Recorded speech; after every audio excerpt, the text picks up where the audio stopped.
যে সকল সূর্য সেনারা তাদের রক্তের বিনিময়ে 2024 সালের নতুন এক বাংলাদেশ আমাদের এনে দিল, তারাই আজ যন্ত্রণায় হসপিটালের বেডে কাতরাচ্ছে। আর আমরা সুস্থ সবল মানুষ বাইরে আনন্দ উল্লাস উপভোগ করছি। আজকে তাদের ভাগ্যে অবহেলা ছাড়া আর কিছুই ঝুটছে না। আমরা বিভিন্ন হসপিটাল ঘুরে দেখতে পেলাম যে আমাদের আহত জনতারা কোনো রকম উন্নত চিকিৎসা সেবা পাচ্ছে না এবং সুচিকিৎসার জন্য বিদেশে প্রেরণের তেমন কোনো উদ্যোগ সরকার থেকে নেওয়া হচ্ছে না। পরিতাপের বিষয় যে তাদের সুচিকিৎসার জন্য কোনো রকম উপযুক্ত সরকারি বরাদ্দ আমরা দেখতে পাইনি। এমনকি যে সকল হাসপাতালে আহতরা চিকিৎসাধীন অবস্থায় রয়েছে সেখানেও যথেষ্ট অবহেলা করা হচ্ছে বিদায় এখনও অবধি লাশের মিছিল থামছে না এবং আন্দোলনের মাত্র 2 মাস অতিবাহিত হতে না হতে আহতদেরকে নিজেদের বোঝা মনে করা হচ্ছে, জোরপূর্বক হাসপাতাল ত্যাগের তাড়া দেওয়া হচ্ছে অথবা অন্য বেসরকারি হাসপাতালে শিফট হবার তাগাদা দেওয়া হচ্ছে। উদাহরণস্বরূপ পঙ্গু হসপিটালের পরিচালক মহোদয়ের কথা উল্লেখ করা যায়, যিনি একজন আওয়ামীপন্থী চিকিৎসক নামে সবার কাছে পরিচিত, যিনি সকল পেশেন্টকে চিকিৎসা অসম্পূর্ণ রেখে ফিজিওথেরাপির জন্য সিআরপিতে শিফট করতে চান।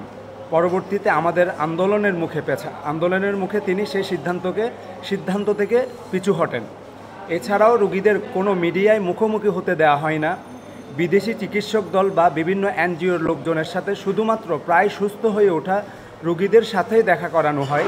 সত্যিকার অসুস্থ ও সত্যবাদী রোগীদেরকে সামনে যেতে দেওয়া হয় না। ফ্যাসিস্ট সরকার পলায়ন করলেও ফ্যাসিবাদ এখনও রয়ে গেছে আমাদের মাঝে, আর থাকবেই বা না কেন।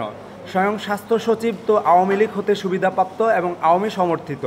তিনি স্বাস্থ্য সম্বন্ধে তেমন কিছু না জানলেও এবং আওয়ামী আমলে সবচেয়ে দুর্নীতিগ্রস্ত রেলওয়ে মন্ত্রণালয়ের দায়িত্বপ্রাপ্ত সচিব হলেও অজানা কারণে এই অন্তর্বর্তীকালীন সরকারও তাকে আরও গুরুত্বপূর্ণ মন্ত্রণালয়ের দায়িত্ব অর্পণ করে। আমরা জনসাধারণ ও আহত মানুষেরা মনে করি যে উনি ওনার দায়িত্ব পালনে সম্পূর্ণ ব্যর্থ হয়েছেন এবং অনতিবিলম্বে ওনার পদত্যাগ করা উচিত এবং উক্ত স্থলেও একজন সম্মানিত অভিজ্ঞতা সম্পূর্ণ সৎ দেশপ্রেমিক ও সেবামুখী মানুষকে দায়িত্ব দেওয়া উচিত। অতি দ্রুত নিটোরের সেই দোষী পরিচালককে অপসারণ এখন সময়ের দাবি।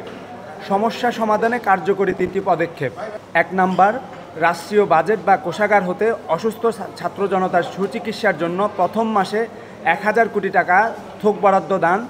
2 নাম্বার, অর্থোপেডিক্স, সার্জারি, চক্ষু, মেডিসিন, নিউরো, কিডনির বিশেষজ্ঞ সিনিয়র চিকিৎসকদের সমন্বয়ে মিনিমাম 20 সদস্যের একটি অ্যাডভাইজারি চিকিৎসা দল গঠন।